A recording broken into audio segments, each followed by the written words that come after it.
Mikhail Mikhailovich Bakhtin foi um linguista nascido na Rússia, em 1895. Mudou-se para Vilnius em 1905, onde realizou seus estudos secundários, vivenciando o pluralismo linguístico e cultural dos russos, poloneses e judeus.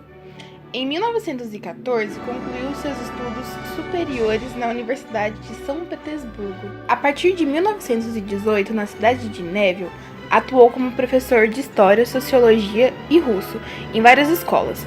É neste cenário de crescimento que é formado o primeiro círculo, onde Bakhtin e os outros membros partilhavam da paixão pela filosofia e pelo debate de ideias.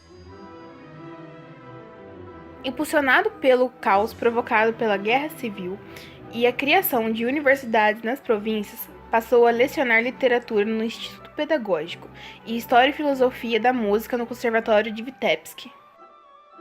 Em 1920, casou-se com Helena Okolovich e produziu vários artigos e livros com títulos diversos, retomando os encontros com os membros do Grande Círculo. Bakhtin foi preso em 1928, não por suas posições políticas, mas sim por suas crenças religiosas. Porém, isso não prejudicou a publicação de uma de suas obras mais importantes, Problemas na obra de Dostoiévski, livro em que traz sua principal contribuição para a linguística, o dialogismo.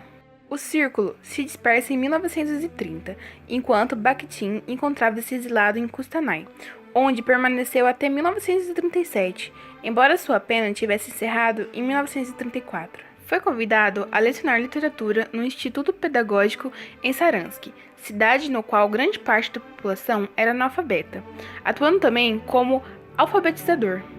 Em 1950, escreve um ensaio Os Gêneros do Discurso, enquanto dirige a Cátedra de Literatura Russa e Estrangeira na Universidade de Saransk.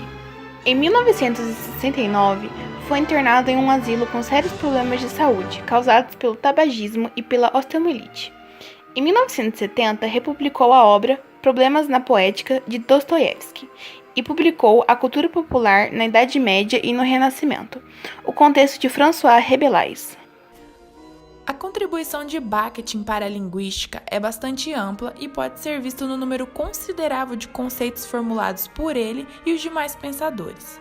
Estes formavam o chamado Círculo de Bakhtin, que são aproveitados por diversos linguistas, dentre os quais se podem destacar os conceitos de dialogismo, inteiração verbal, gêneros discursivos, polifonia, carnavalização, cronótopo, exotopia e muitos outros. Neste vídeo, exploraremos, dada sua importância capital, apenas o conceito de dialogismo. Patrícia Marcuso, uma pesquisadora cujos trabalhos sustentam-se na noção de dialogismo de Bakhtin, afirma que esse foi explicado por Bakhtin primeiramente a partir da análise dos romances de Dostoiévski. Nesses romances, ao contrário de outros, não há um apagamento de vozes em detrimento da voz autoritária do autor. As obras do romancista russo são, para Bakhtin, dialógicas, na medida que resultam no embate de muitas vozes sociais.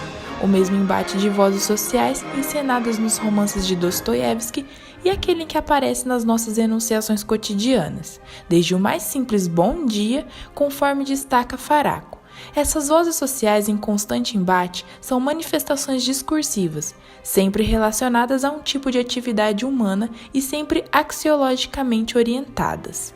Apresentam uma atitude valorativa dos participantes do acontecimento a respeito do que ocorre em relação ao objetivo do enunciado, aos outros enunciados e aos interlocutores.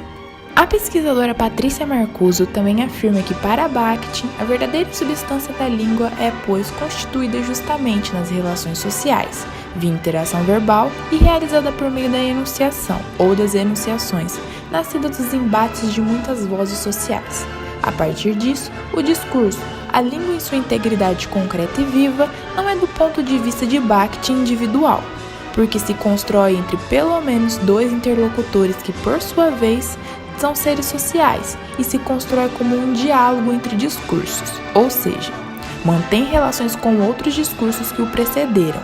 E nesse sentido que a autora afirma em que Bakhtin, o dialogismo deve ser entendido como a condição do sentido do discurso, de todos os discursos, Patrícia Marcuso também diz que é importante ressaltar que o conceito de dialogismo em Bakhtin não está atrelado à ideia de um diálogo face a face entre interlocutores, mas sim entre discursos, já que o interlocutor só existe enquanto discurso.